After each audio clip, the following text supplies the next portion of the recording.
The mayor of DA in PE is a white man. So these people, when you want to hit them hard, go after a white man. They feel a terrible pain because you have touched a white man. Not because Mashaba and Soli will not be touched. They will be touched, don't worry. But we are starting with this whiteness.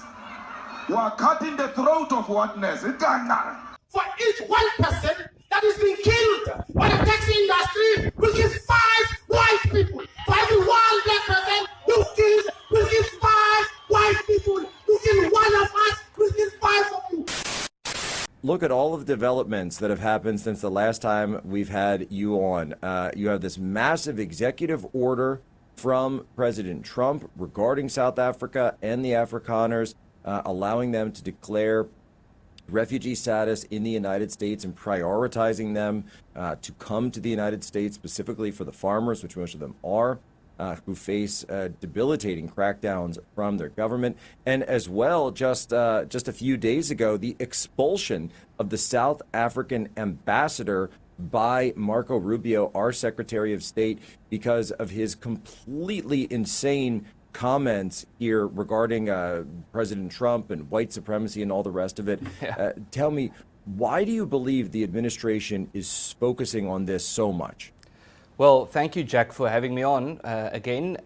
Just a quick technical note. As of about a week or two ago, I am involved with a new initiative called the Pioneer Initiative in South Africa, aimed at working towards a more sustainable political dispensation in South Africa, precisely because of these things that you mentioned now. And I have to say, Jack, that the South African government had this coming. Currently, they are very keen or very eager to blame everyone they can think of for what's happening and for the pressure applied by the United States towards South Africa. But the fact of the matter is that the South African government has been extremely racist in the policies that they have been implementing, with more than 140 race laws currently in South Africa.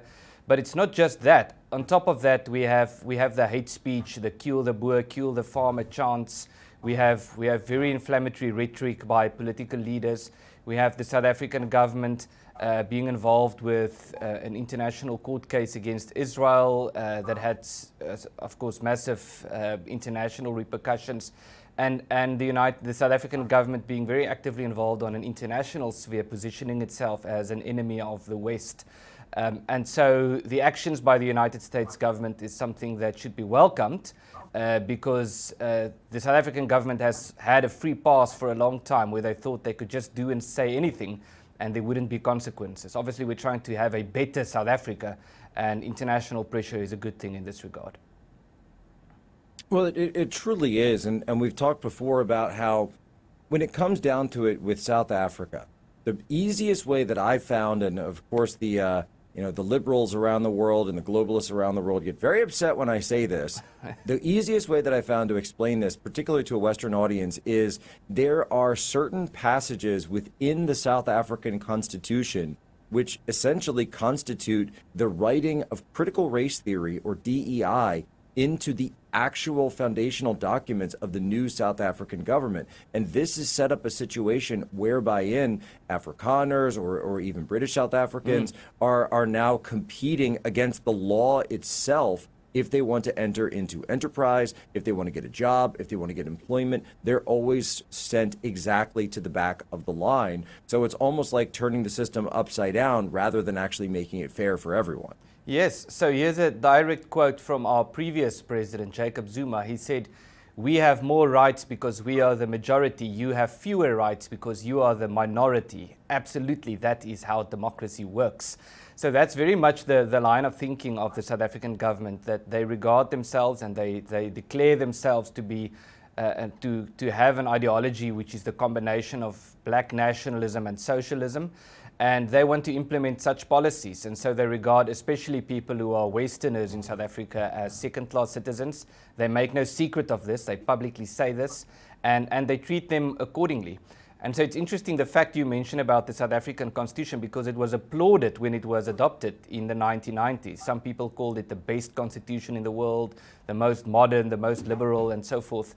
And now we're starting to see what the consequences of it is. Now, you might still argue, as many do, that in the text of the Constitution there's a lot of protection for minorities and so forth, especially the Afrikaner minority or the Anglo minority.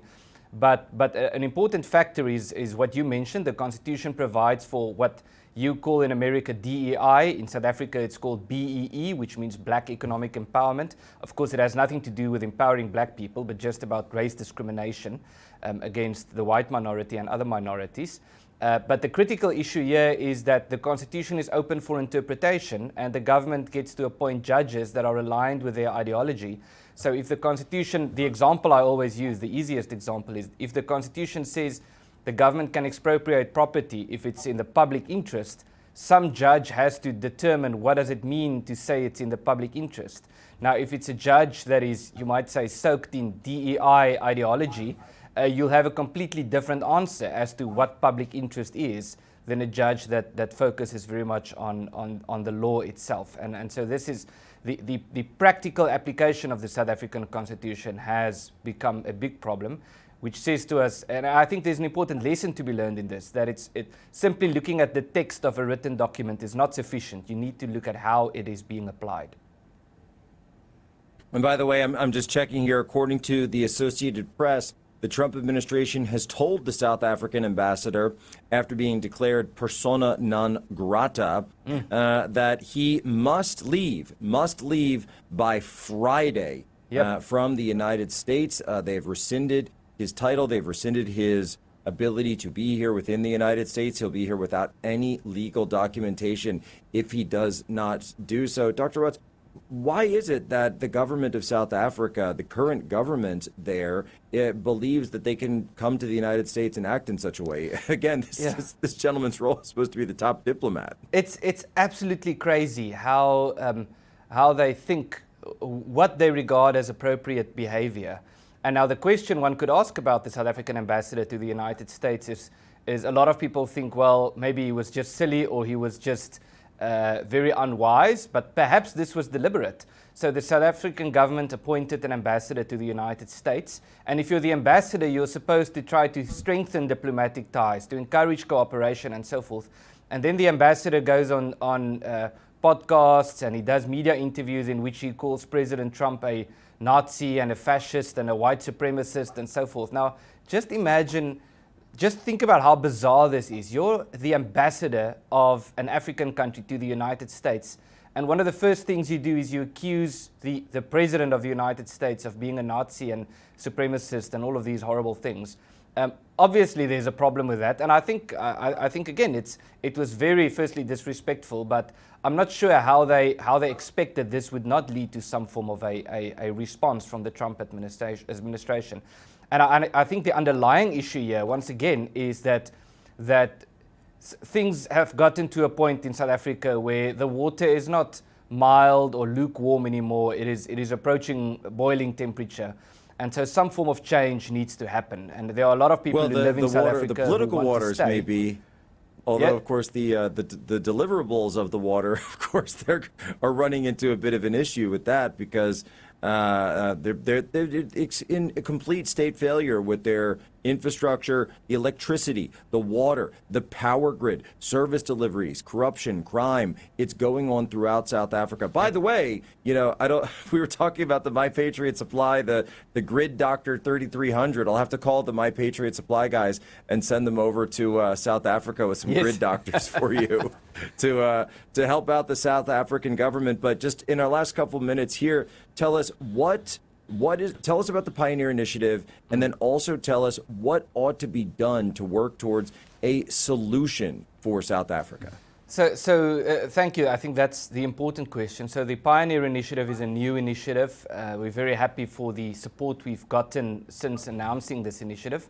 And it says that South Africa is going to change. The average constitution, the United States is an exception, but the average constitution survives for about 17 years.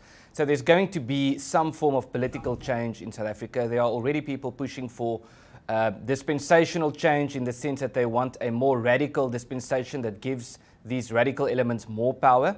And what we are saying is we need to find a more sustainable solution. that provides self-governance to communities in South Africa, and in which the central government is significantly decentralized so that it has significantly less power, and people can simply govern themselves as opposed to being governed by this so-called liberation movement that pretends to be a government at the moment.